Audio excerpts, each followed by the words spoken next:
Okay, hi. This video is going to be about different playstyle in Tetrio and like strategies of Tetrio. And I decided to make this video because many people have been asking like what should I do when I'm playing against a decent defensive player or offensive players. And first you have to know like what kind of players are defensive and what kind is offensive.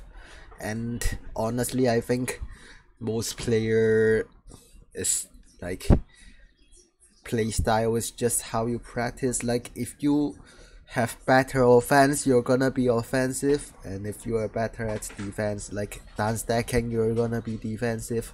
So I think many players doesn't like they didn't try to set up a specific style, but they just like doing one thing more, and so they became that type of players. And I believe most player is offensive players because they think back to back is more cool. And honestly, I don't recommend just focusing on one corner because you should be an all-rounded player, because if you only know how to defense or only know how to offense, this game is pretty unplayable. I think Tetrio is actually the most balanced game because in other games, this defensive is actually overpowered. Like in games especially like Tetris Online Poland, that game has a cracked combo table and back to back is never gonna work. And even in gestures, I think defensive is stronger than offensive.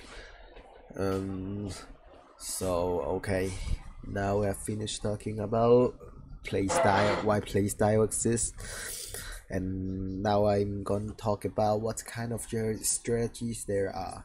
Like when we are talking about defensive playstyle, most of the people will just say you try to cancel their cheese, because how defensive player wins game is by sending cheese, like sending messy garbage or spike to one shot you. And so if you can block their cheese and force them to play the clean garbage game, you can win. So like for example, like for this clip I'm playing against Togaya, and he used to be a back-to-back main, but I feels like he's more of a defensive player now, and you can see the flow of the game.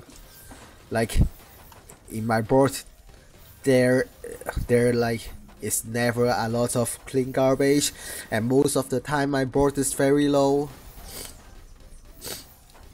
So what you want to be care is you try to not get the messy garbage, and the reason you would lose a game to a defensive player is mostly that you're cheesed or you're spiked and you just die very suddenly. Like for example, look at this clip. Like most of the time my board has nothing, and suddenly I get spiked up a lot and I can't deal with it. Like in very short span of time I got sent up and I died. And how you prevent it is to always have resources. Like the reason I wasn't spiked up in earlier times is because I have something in my board to block the spike, so I won't get spiked out. But in here my stacking wasn't that good, so like I'm out of resources, and in this time he has a huge spike, so I have nothing to block and I died. So yeah, playing with defensive players, that you have to make sure you always have some resources, and and when you're not having a lot of resources, you should think about whether you need to cancel or not, otherwise you will get spiked to death.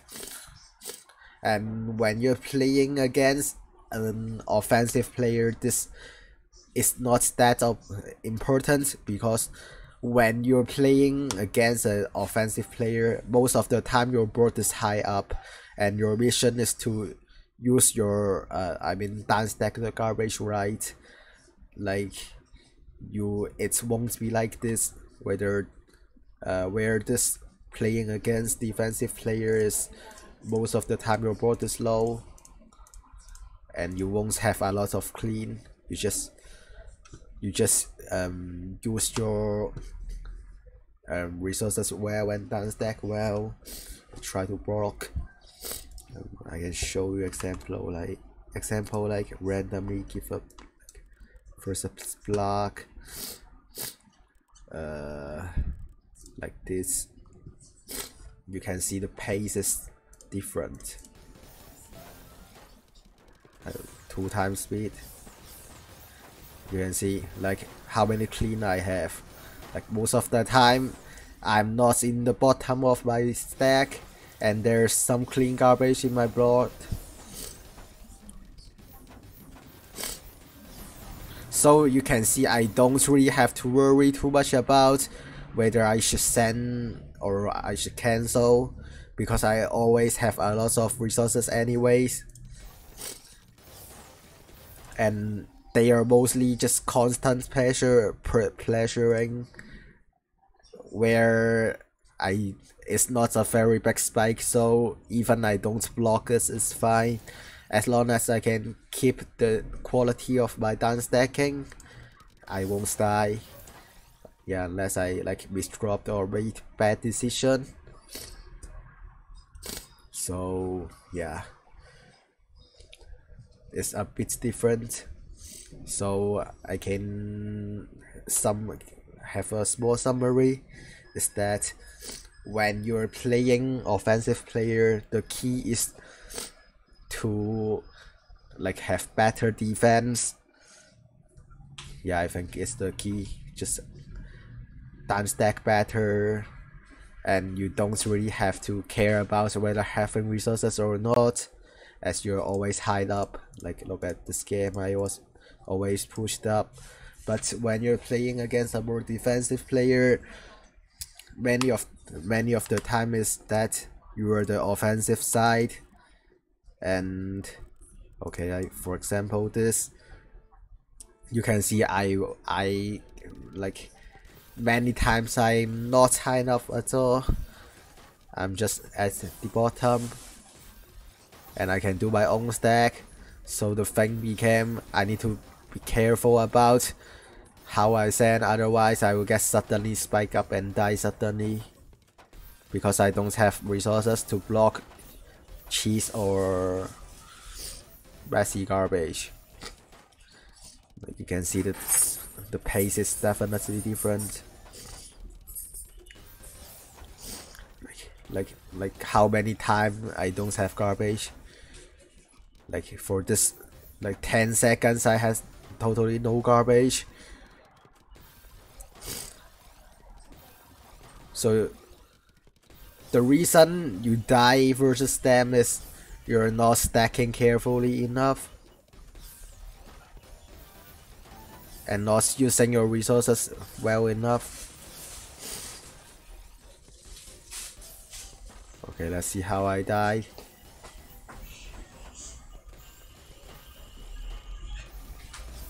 Mostly you die very sudden against those defensive players.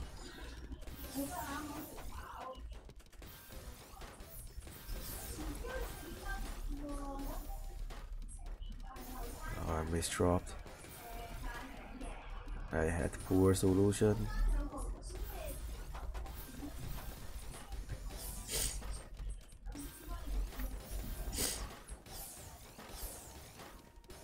Yeah, but you still get the idea. And it doesn't reflect that much in top player game too, because top player is mostly at least not bad at anything. Like even they are more defensive or offensive, their other parts is not that bad.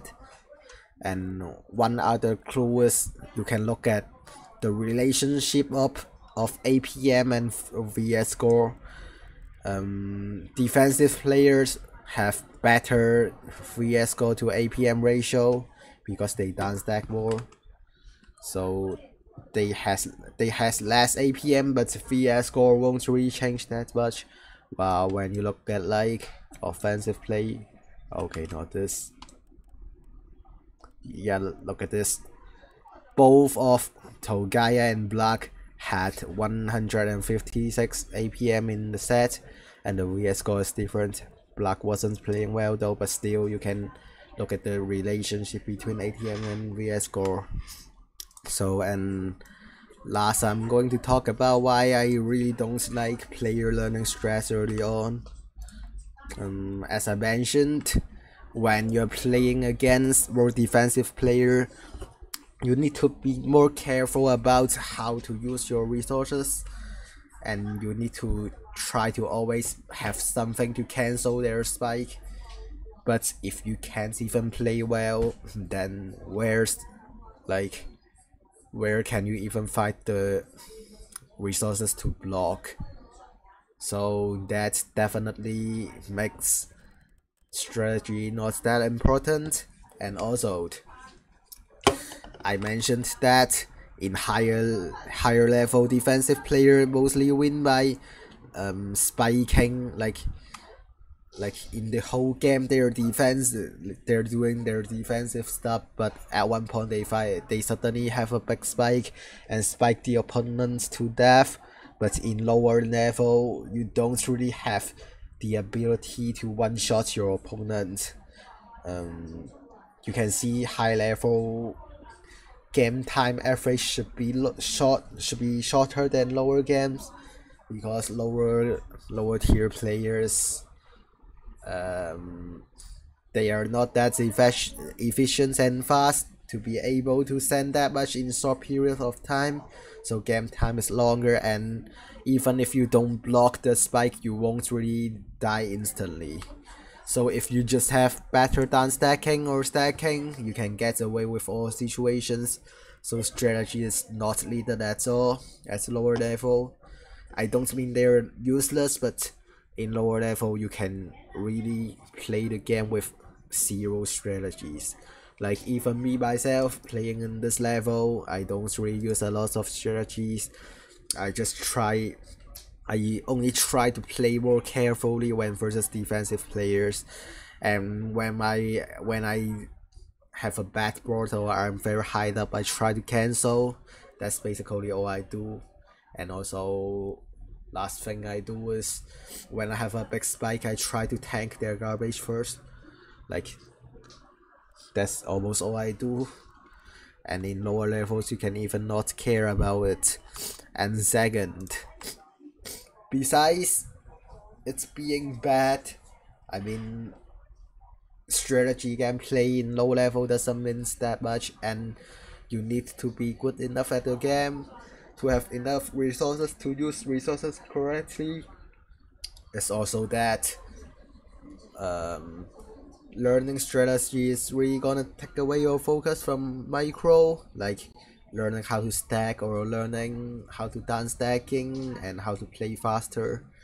And honestly, besides they taking away your focus, it's about how easy it is to improve. When you're at low level, improving in APM, PPS, down stacking is just so much easier.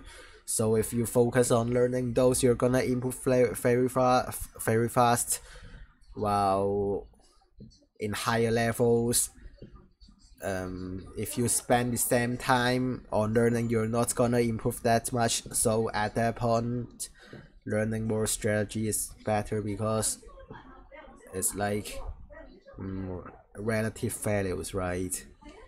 You The value of time is different, as improving in high level takes more time. So in high level, it's okay to use the time to learn strategies. And talking about improving, I think like in this game, when you have below 0.7 or 0.8 APP, then your stacking is probably not good at all. Like, I'm not saying this in relative terms, but I'm saying this in like the maximum of stacking, like how good you can be at stacking. I honestly think even top players, like most players, still can learn a lot about how to stack better. And I think the only player who really don't really have any rooms, I mean don't really have much rooms in improving their stacking is Kazu, and all other players can still learn a lot about back-to-back stacking. And for down stacking, I think it's even more. Like, for example, if you look at Gesture's down stacking leaderboard, this thing, like you can see the gap. Like almost only this player can clear 100 cheese lines with such low blocks and such fast PPS. So you can see there's really some pretty big gap.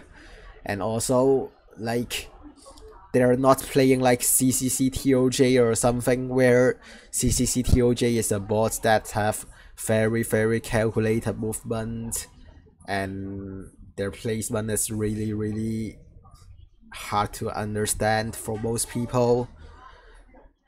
And other top players doesn't work like that. Most top players, even if their stack looks pretty clean, but most of them is just fundamental stacking. It's just they learn the fundamentals very well. So I honestly just recommend you learn, just focus on your stacking, down stacking, and speed until you have at least 110 or 12 APM. I mean 120 or something. That's my opinion about strategies in Tetrio. And thanks for watching, and sorry for poor English.